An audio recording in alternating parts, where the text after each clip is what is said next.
Good afternoon and welcome to my weekly show, How to Care for a Loved One with Dementia. Each week I share a practical tip for family caregivers. This week I'd like to chat about a symptom of dementia that I hear a lot about, and the medical term for what I'm going to share with you is called confabulation. And confabulation is when a person with dementia thinks and says something that they think is true and it isn't true. So you may think of this as the person is telling lies, but confabulation is different than lying, because lying is when a person says something with the intent of deceiving you. And with confabulation, the person is not trying to deceive you. They're really believing that something is true when it isn't true. And this is because damage to the brain is causing their brain to try to fill in the gaps and fill in missing pieces of their memory. And it does so by coming up with false information. And so what can happen is the stories or things that they say may come out sounding like accusations. And so it may be that the person has forgotten where they put their purse. And so their brain is telling them that you stole their purse, because that's the only story, the only logical thing in their brain that could have possibly have happened to the purse. So they don't remember where they put it, and so the brain tells them with false information that someone stole it. And then it comes out as an accusation, often to the people that are closest to them.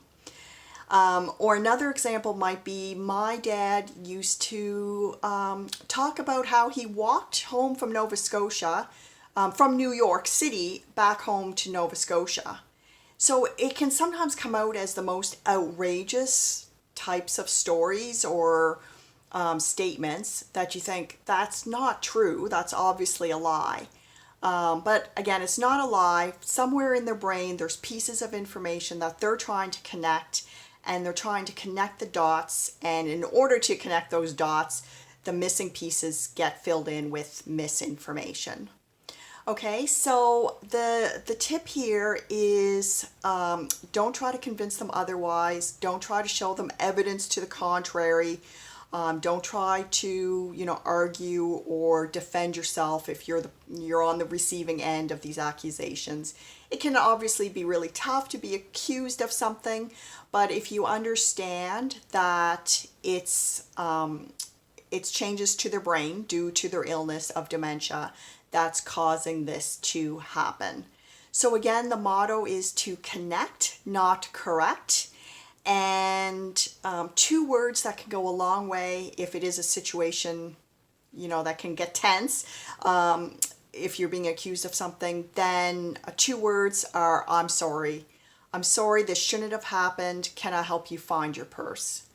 Is going to go much better for you than, no, Mom, of course I didn't steal your purse. That's crazy. Why would I do that?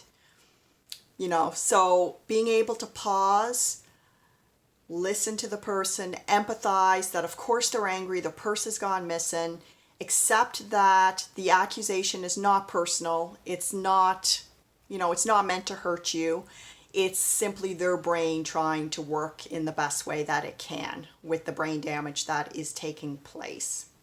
Okay, so I hope that helps. Again, that word is confabulation, and it's different than lying. So the next time you're tempted to say your loved one is telling lies, then just pause and remember it's due to dementia, and it's part of the illness. Thank you for watching. If you're watching on Facebook, please like my page, Keji Consulting. If you're on YouTube, please hit subscribe. Thank you. Until next time, stay well.